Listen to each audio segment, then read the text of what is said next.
عورت مٹی سے کیوں نہ بنائی گئی؟ عورت کو پسلی سے ہی کیوں پیدا کیا گیا؟ مرد کی پسلی سے عورت کو بنا کر اللہ نے کون سی حکمت کی طرف اشارہ کیا؟ کیا عورت کی شادی اس مرد سے ہوتی ہے جس کی پسلی سے اسے پیدا کیا گیا؟ ان تمام سوالوں کے جواب آج کی اس ویڈیو میں ہم آپ کو قرآن و حدیث کی روشنی میں بتائیں گے۔ عورت کی فطرت کا نقشہ کھینچتے ہوئے محمد صلی اللہ علیہ وآلہ وسلم فرماتے ہیں کہ عورتوں کے ساتھ اچھا سلوک کیا کرو، کیونکہ عورتیں ٹیڑھی پسلی سے پیدا کی گئی ہیں، یعنی ان کی فطرت میں ہی ٹیڑھا پن رکھا گیا ہے، اور ایک ٹیڑھی چیز کا سب سے اونچا حصہ وہی ہوتا ہے جو سب سے ٹیڑھا ہوتا ہے۔ اس صورت میں اگر تم اس کے اس ٹیڑھے پن کو سیدھا کرنے کی کوشش کرو گے تو چونکہ یہ ٹیڑھا پن عورت کی فطرت کا حصہ ہے، تم اسے سیدھا تو نہیں کر سکو گے، البتہ اسے توڑ کر ضرور رکھ دو گے۔ بات کرتے ہیں کہ عورت مٹی سے کیوں نہ بنائی گئی؟ مرد کی پسلی سے عورت کو بنا کر اللہ تعالیٰ نے مرد کو اپنی اس حکمت کا اشارہ دیا ہے کہ میں نے عورت کی تخلیق فرشتوں کی لائی ہوئی مٹی سے نہیں کی،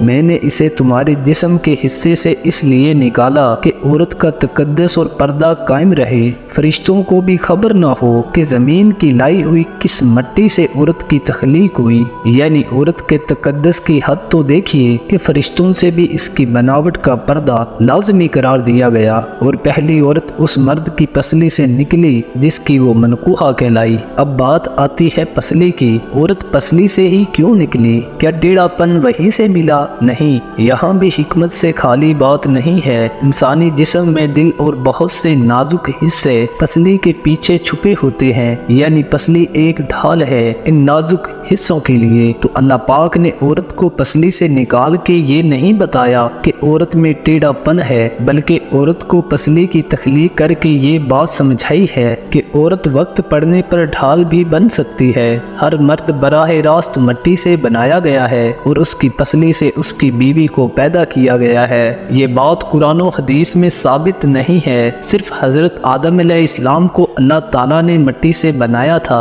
اور ان کی پسلی سے حضرت حوا کو بنایا گیا تھا۔ بقیہ انسانوں کے بارے میں مٹی سے بنا ہوا اس لیے کہا جاتا ہے کہ مٹی سے ہی غذائیں کھا کر نطفہ بنتا ہے جو انسان کی تخلیق کا باعث بنتا ہے۔ گویا ہر انسان کی بنیاد مٹی ہی ہے۔ حضرت حوا کو چونکہ حضرت آدم علیہ السلام کی پسلی سے پیدا کیا گیا تھا، اس لیے ہر عورت کے بارے میں یہی کہا جاتا ہے کہ وہ پسلی سے پیدا ہوئی۔ جیسا کہ نبی پاک صلی اللہ علیہ وآلہ وسلم کا ارشاد ہے کہ جو شخص اللہ تعالیٰ اور آخرت کے دن پر ایمان رکھتا ہو وہ اپنے پڑوسی کو اذیت نہ پہنچائے اور خواتین کے بارے میں بھلائی کی وصیت قبول کرے۔ اس کے بعد یہ کہنا تو درست ہے کہ عورت پسلی سے پیدا کی گئی، لیکن یہ کہنا کہ ہر عورت کی شادی اس مرد سے ہوتی ہے جس کی پسلی سے اسے پیدا کیا گیا تو یہ درست نہیں ہے۔ حضرت ابو ہریرہ رضی اللہ تعالیٰ عنہ عورتوں کے ساتھ معاشرت کے بارے بتا رہے تھے